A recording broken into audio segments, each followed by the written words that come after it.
everybody, welcome to my channel where learning art is fun. I'm Sarah, and in today's video I'm going to show you how with my coloured pencils I colour in a drawing of Max the dog from the movie Show Dogs. So here's a sneaky peek at how it turned out, and if you want to see how I did the outline sketch then I will link that video in the card above, and all the materials I used today I will list in the description box below if you want to go and check those out. So for this drawing of Max I decided to use the burnishing method with my coloured pencils. So burnishing is a method for blending coloured pencils that works by pushing down hard on the pencil to get into the tooth or the lumps and bumps of your paper. And I thought it would be really helpful to go through some of the pros and cons of this method for blending so that you can decide if it's something that you want to try yourself on your own drawings. So the first thing I like about this method is that you can pretty much get started straight away. All you need are your pencils and your sketch and you're good to go. So if you were using solvent to blend with, for example, that might be something that you'd have to go and buy, as well as possibly some brushes to apply it. And the thing is, with solvent to blend, you would also need to consider using a thicker piece of paper. So for the burnishing method, the advantage is you can just use any drawing paper.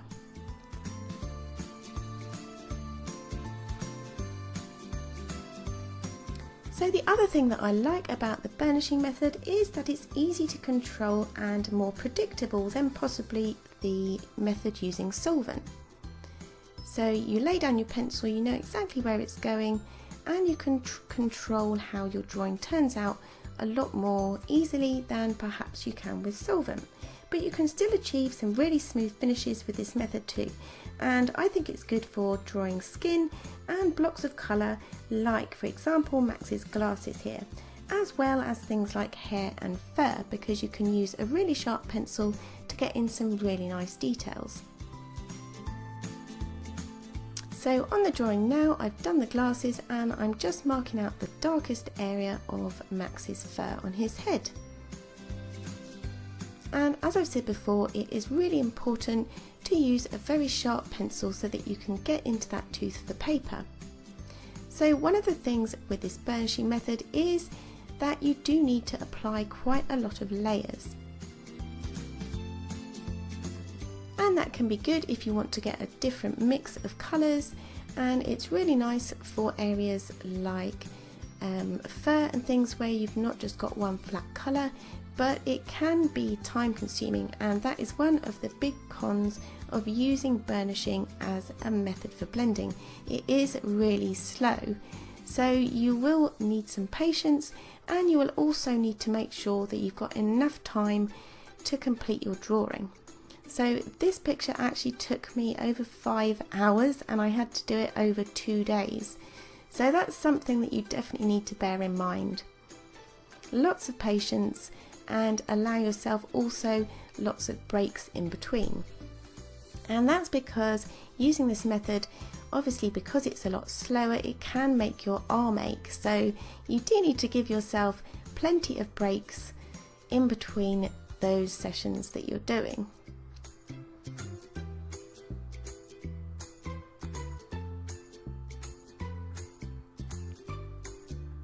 So the other thing about burnishing that I would say is that you need to make sure that you don't burnish too soon. So I've talked about using lots of layers, and that is just to build up enough wax on your paper so that when you do press down hard and you've got that final colour, it's the colour that you want.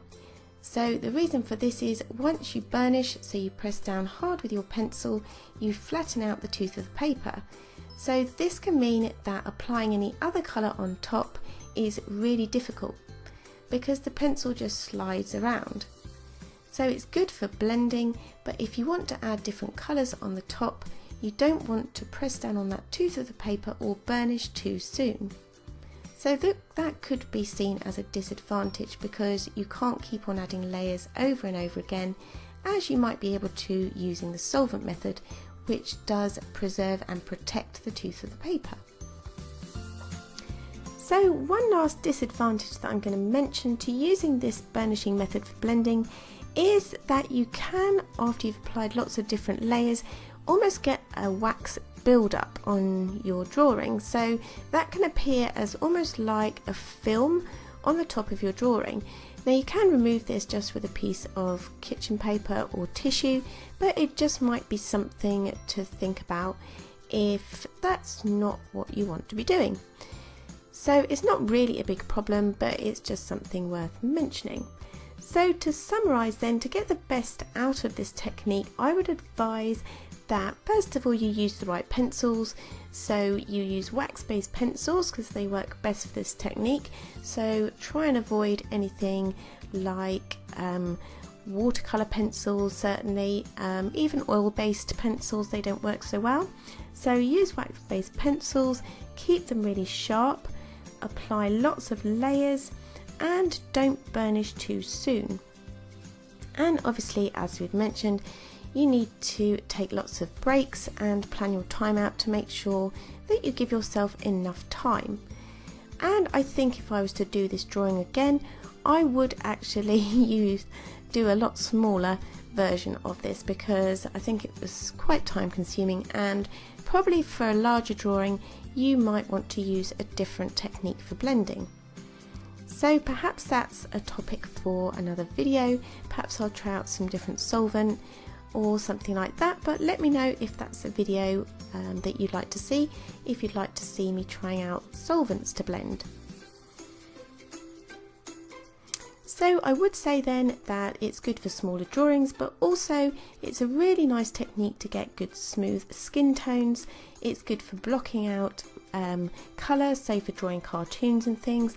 But I also found that despite it being time consuming, I did really like the effect that I got with Max's hair. So it's good for fine hairs and fur. But because of the time it took when I get on to do the jacket, as you'll see now, I did actually decide that I would put down a base layer of markers. So I used my Copic markers, as you can see here, just to kind of block out some colour, because I didn't actually need the fine pencil detail. I wasn't drawing hair or anything that I needed a really sharp point for the details. So I thought this would be quite good to get a nice smooth result for the areas of his jacket. And then once I've got those down, I could then just use my black colour pencil to go over and add a little bit of shading just to make it look more realistic. And something else that I didn't mention earlier is that when you're blending those colours, you can obviously use a colourless blender as well as the white colour pencil, which is the method that I tend to use. But something to bear in mind is that it can lighten the tone of your drawing. So if you're using that method to kind of blend those colours together, then you might need to apply another layer to get that vibrancy back.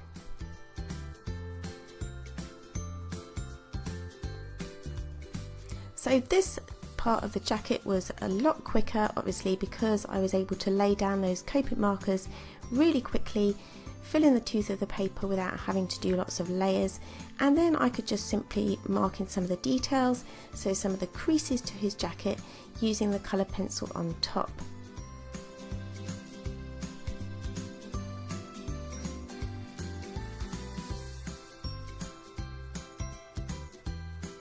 So this drawing was nearly done. I just decided to add around the outside a bit of a background, not going into too much detail, but I used the tracing paper that I'd used to lay down the initial sketch.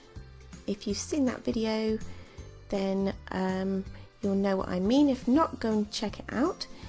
But I wanted to do kind of a sort of a glow around him, because obviously he's got the reflection in his glasses, and so I just used some pan pastel applied with a cotton wool ball around the outside, then went and put in some highlights with my white gel pen, and used a craft knife, which is another thing that you can do quite well with wax pencils, to pull out some of those whiskers. And then this drawing was done.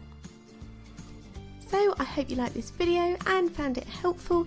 If you did, then please don't forget to give this video a thumbs up, comment and subscribe to my channel, and I'll see you all very soon.